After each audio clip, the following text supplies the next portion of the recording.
everyone, it's me, Chris here, and this is with your Memorial Day edition of this, of my blog posts, or whatever you want to call them, video posts here. And I really had to put a rush on getting this out because, Memorial Day is coming up this weekend. And what most people do, when they're trying to lose weight or kind of keep their weight loss program or whatever going, what they do is they wait until that picnic on or barbecue on Saturday, Sunday, Monday, or whatever, to readjust their plan. All right, so what I wanted to do is I wanted to make sure that you guys, that are still trying to stay on their programs through these holiday weekends, because, Memorial Day weekend is coming up, then you'll have 4th of July and Labor Day weekend and whatever else that you guys are going to get into. I wanted to make sure that you guys understood the difference between reactive, which by reactive I mean you get to the party and you just say, oh, forget it, as opposed to being proactive. It's Wednesday, I know I'm going to eat bad food on Sunday, and so here's how I'm going to fix it.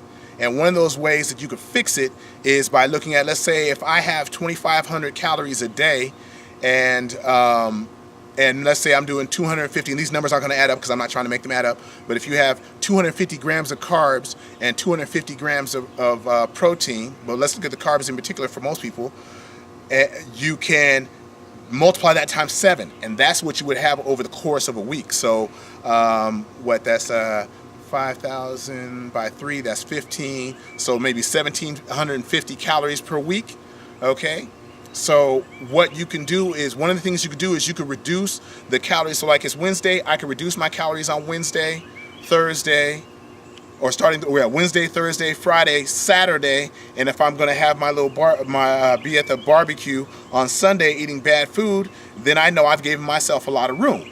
Okay, what this strategy may also do is it will allow you to use the carb-ups as a refeed. Or a lot of people, the bodybuilders, they throw around the expression refeed, and what they do by refeed is by taking in the extra carbs, their thyroid starts to kick in on hyperdrive, and it gives them a little bit of extra calorie burning, and it helps them burn those calories off. Okay, so you can do that with the calories and the carbs, because you can increase the fats to make up for it, or you could do it with just the calories. Okay. Never mind my bad math there. I failed to carry the zero far enough, and it should have been 17,500. But either way, let's start with this example and use my example of 2,500 calories a day. 208 grams of protein, 208 grams of carbs, and 93 grams of fat per day. And I'm only going to take that because I'm starting today on Wednesday, going Wednesday for Sunday, Wednesday through till Sunday, that's 5 days.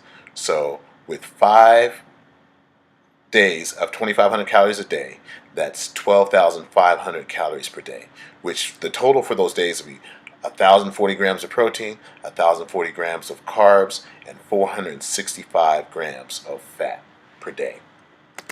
Okay, so what I'm going to do is I'm going to take away 80 grams of carbs per day to my normal functioning day, so that I can use them at a later date, Sunday, for the cookout, and not do as much damage as I normally would have. So 208 minus 80 grams of carbs per day, which would have me 208 grams of protein, 128 grams of carbs, and still 93 grams of fat per day.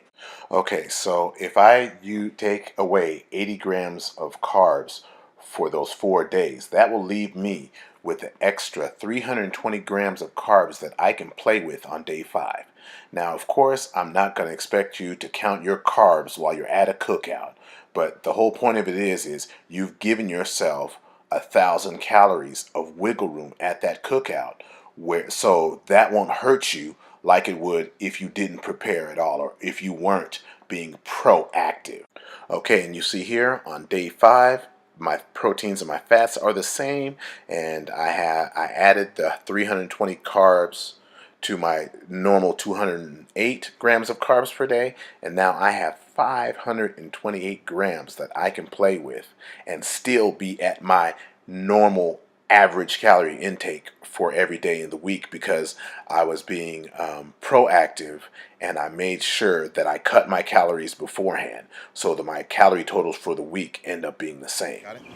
Okay, another strategy you can do is working out before, and you can perform extra work in your workout or do a whole body workout, especially if you are going to do this low carb thing beforehand, because what that will do is your muscles, they store carbohydrate as glycogen. Okay, so if you use up all your glycogen